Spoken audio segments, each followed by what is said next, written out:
Hi, how are you doing today? So, right now we are in a new series and we call this series Keep Your Spirits Up. So, once again, this series has three parts, and today we will learn about part one. So, what is it all about? So, part one is about cheerful heart. And once again, I'm Chaplain Jazel May M. Diaz, or you can call me Chap Jazel. So, I'm here for you all the time if you need someone to talk to or if you want emotional and spiritual support. So, why are we talking about keep your spirits up? Because nowadays, especially in this time of pandemic, oftentimes we feel gloomy or we feel sad, and sometimes we go into depression. But then there are things we can do to keep our spirits up. And number one is to have a cheerful heart. So let's begin our study right now. So, what cheers you up today? Can you share to us or can you share to the person beside you what cheers you up today? What makes you smile today? Or what makes you laugh recently? So, I'll give you 15 seconds to do that and share that to your sitmate right now. Yeah. So for me, what makes me smile today is when I wake up in the morning and my baby is smiling. With that, I that really makes me smile. And also, what makes me laugh? Recently, now I'm thinking about it. Well, I have some friends coming from the AUP Academy since I worked there last time, and they really make me have a good laugh. I won't share why, okay? So, recently, when quarantine strikes, there are some memes ba yun? Or something like coming uh, on Facebook, and they're kind of funny. Let's see some of those. So, hindi naman sa pagmamalaki guys, pero napaghiwalay ko na ang 3-in-1 coffee namin sa bahay. Have you read that one? In English, not being too proud of it, pero I have, separate the 3-in-1 coffee in the house. Have you tried doing that? When I saw this, it's kind of funny. And then, another one, di naman nakaka-bore dito sa bahay. Yung asin namin, 7,125 pieces pa. Have you tried counting your salt or your rock salt? So, it's the irony na hindi daw nakaka-bore pero yeah, he did that. Another thing is nakakapagod din pala mag-vacation sa iba't ibang panig ng bansa.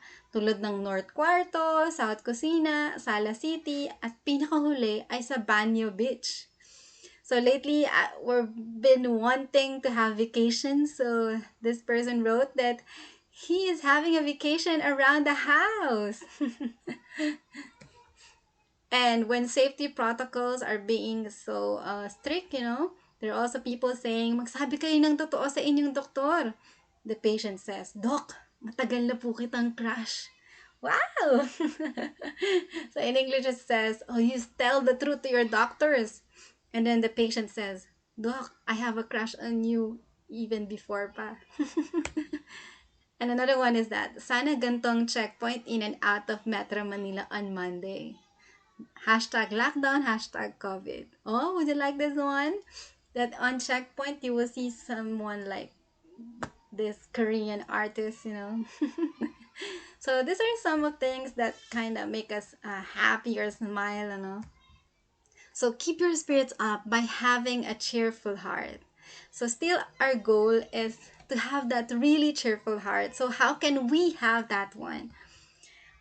In Proverbs 17, verse 22, it says, a cheerful heart is good medicine. Oh, nowadays many are being sick, but then the Bible is telling us one of the solutions is that to have a cheerful heart. But a crushed spirit dries up the bones. But a crushed spirit dries up the bones. So let's try to understand this verse first. A merry heart or a cheerful spirit, it means cheerfulness of mind. So here, it starts here in the mind. And recently I've read coming from the spirit of prophecy or Sister Ellen G. White, that we have the willpower to really choose to be happy and choose to think good things or positive things. So especially that which is solid and ariseth from the testimony of a good conscience. Wow. So meaning we have a cheerful heart because we have a testimony of a good conscience. Mm-hmm. Do it like, do it good. No? Do it good. Wow. Like a medicine. Even to the body, it contributes very much to the restoration or preservation of bodily health and vigor, as physicians' observation and experience shows. So it's proven, even the physicians are telling that if a person have a good spirit, he's very hopeful and cheerful, then more likely he or she will be healed. So, but a broken spirit, a spirit that is sad and dejected, what happened? Drieth the bones, wasted the marrow of the bones, and the moisture and the strength of the body. Wow. So that's why there's a person who is always sad, the more that he looks old. Is that right? Have you noticed that one? So, but when you see a person that is always happy, that is jolly, that has a cheerfulness in her, then he or she looks younger, right? Wow. So that's coming from Benson Commentary. So let's begin how to have a cheerful heart. Number one is please God. Remember this. And it starts with letter P. Number one, please God. Ecclesiastes 2:26, it says, if we please God, He will make us wise, understanding, and happy. Wow, who wouldn't like that? He will make us wise, understanding, and happy. But if we sin, God will make us struggle for a living. Then He will give all we own to someone who pleases Him. This makes no more sense than chasing the wind. So imagine this is the wisest man telling us something, a very good thing we should remember. That if we please God, then He will make us happy, understanding, and wise. But then if we sin, then this is real. We may struggle for a living. It seems like whatever we do, we keeps on failing because we're not pleasing God. But then when we please God, there is the blessing of being wise, understanding, and happy. So happy are the people whose God is the Lord. That is found in Psalms 144 verse 15. So I've proven this one that whenever I'm right with God, then I'm happier. There's nothing between me and God. It seems like everything will be okay. And it seems like the blessings are just flowing because, yeah, I am pleasing God and there's nothing between me and Him. I even came to a point that in every detail of my life, I'm asking, Lord, will this please you? Lord, is this your will? For example, before when I was in fourth year college, that's the first time for me to decide whether I would have my hair, rebond or yeah, yung relax na tawag nila. So to treat my hair. So during that time, I'm really praying, Lord, what do you want me to do? Would you want me to treat my hair or not? Then I keep on praying, and then finally I decided that I would. Although my worries before is that if I would do this, baka mamaya I would be too proud or I would be too, uplifting on myself. But then I decided that yes, I will do it. And you know what happened? I'm happy. Why?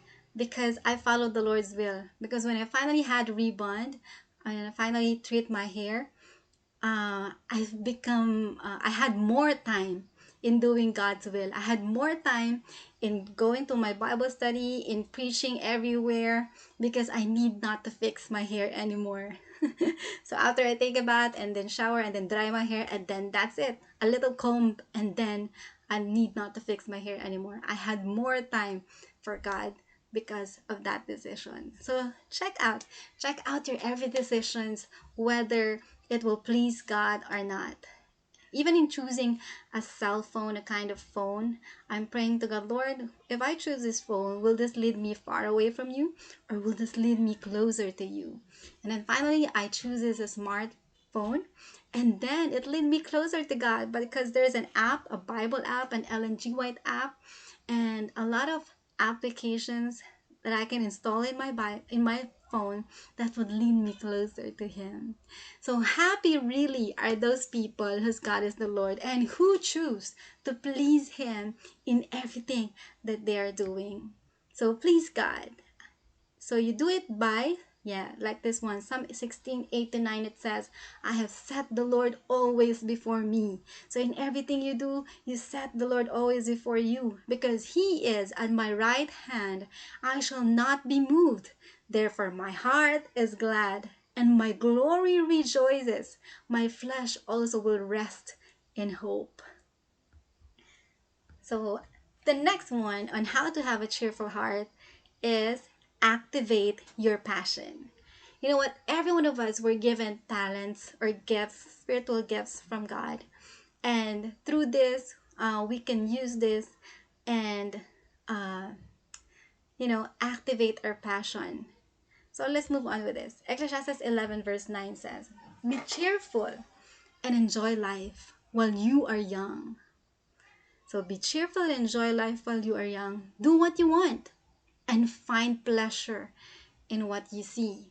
But don't forget that God will judge you for everything you do. When I found this verse, I'm so happy because God wants us to do what we want. But then, don't forget that when we're doing what we want, surely we will come to judgment at the end. So make sure that while we're doing what we want, this one also pleases God. So what I'm saying about activate your passion is that passion also that includes being a blessing to other people. So you're doing something that is being a blessing to other people, and at the same time you love doing that thing. And at the same time, you are utilizing your spiritual gifts or talents while you're doing that. Now, that's what we call passion. And when we will continue to study that one. So there are many things in life that will catch your eye, but only a few will catch your heart. Pursue those. That is called passion. Is that right? So many things you can see, no, and then they will catch your eye, but then some things will catch your heart, and that is passion. So biblical word for passion is pascho in Greek, which means to suffer, translated as Christ suffering in Acts 1 to 3. That's why you can remember the word Passion of the Christ, the film. So that means passion is something we're so intensely committed to that we'd be willing to suffer or die for it. For example, for me, I really love teaching because teaching also enables me to bless other people and to be used by God. And so, even though it's hard, even though sometimes you need to take a lot of time while preparing for the lectures, I still do it. Sometimes I need to read 3 books before I can make one single PowerPoint. So it's kind of hard, but then since that's my passion and I love doing it, I was able to do it happily. So passion is what makes you tick. Tick tock, living, right? So passion gives you a reason to get up in the morning and go. And then I'm going to do something with my life today. That's passion. But there are times that we became so not passionate. One time I've been working as a secretary while waiting to be transferred as a chaplain in a hospital. And it seems like, oh, this job is not for me. So it seems like for me, it's hard to wake up in the morning to do my job. So with that, I became not passionate. But then thankfully, there is what we call ministry, that after my job being a secretary, I was called to do a radio ministry, meaning I sing on the radio, I give health lectures on the radio, and I'm so happy doing it. I could live a life, my life, because I have passion. I have those ministries. So passion is what causes explorers also to boldly go where no man's gone before. Passion is what causes scientists to spend late night hours trying to find a cure to a dreaded disease. Passion is what takes a good athlete and turns him or her into a great athlete where they're breaking records. So how can we know our passion? Question: when you finally have all the riches you need and even more, and you need not to work anymore, what would you still do in your life? That is passion, the joy in ministry. So I hope you can think of that one thing that you would still do, even though you are rich enough, you need not to work anymore. And that is passion. So in the third part, contentment, how to be cheerful or how to have a cheerful heart, we need contentment. Philippians 4:11 to 13 says, I'm not saying this because I need anything, for I have learned how to be content in any circumstance. I know the experience of being in need and of having more than enough. I have learned the secret to being content in any and every circumstance. Kahit nasa prison pa siya, kahit nasa ang lugar pa siya, o kahit nandun siya sa place na he is very welcome, and sometimes he's in a place that he is not welcome. So this is Paul experiencing everything, and he learned to be content in everything. So whether full or hungry, or whether having plenty or being poor, I can endure all these things through the power of the one who gives me strength. Contentment. We need that. Rejoice in the Lord always, and again I say, rejoice. That is found in Philippians 4, verse 4. I remember when I was a child, we are seven in the family. I mean, seven kids in the family, and oftentimes we will eat. Sometimes we will eat hot dog, and then what we will do is we will cut it into four pieces lengthwise, and then we will eat a lot of rice with that only one piece of hot dog cut into four pieces. And it seems like, yeah, for other people it seems like we're so poor, and we only have little, but then we're still happy that time. We never thought of that. We were just enjoying what we have, what the Lord offers us that time. And right now, with my family, we have many food in the refrigerator, and we can have enough, more than enough, and we're still happy. So whether we have little or whether we have many, we're still happy, right? Because we are content. See, that's what contentment can do to us. We can be content in whatever situation we have. We just need to choose to. And lastly, how to have a cheerful heart, kind words. Proverbs 12:25 says, worry is a heavy burden, but a kind word always brings cheer, right? Whenever a person tells you something good, oh, you're so beautiful today. Oh, you're so good in answering this question. Or you're so great in preaching and in doing these things. And then it gives you cheer, right? It makes you happy. So kind words are like honey, sweet to the soul and healthy for the body. Proverbs 16:24. Kind words bring life, but cruel words crush your spirit. And that is Proverbs 15, verse 4. So why not? Why not give kind words to your roommates, to your people around you, to your classmates, to your parents, yeah, to your siblings, to your loved ones? This is the time that we give kind words to them, and also not just to them, also kind words to yourself. We call this positive self-talk. You can tell yourself, I am beautiful. Oh, by the way, I'll be showing some of the things that I want to tell myself, or my positive self-talk, so I can be happy, right? I can choose to be happy because these are the things that I know are positive on myself. I can tell myself, or I want to tell myself, I am beautiful. Because you know what? When I was a kid, I thought I'm ugly. I thought my ate is just the one beautiful because when we were teenagers, she has a lot of suitors. But then I realized I am a creation of God, and I'm also beautiful by God's grace. And number two, I trust in God. Sometimes I worry a lot, but I want to put and remind myself that I trust in God. And then I want to tell myself also that I am safe. That's why I'm here right now. I can speak to you because I am safe. And my whole family is safe. I am happy in Jesus, and with my family, I have all that I need. So I am contented. And I am blessed financially. I need to remind myself of that.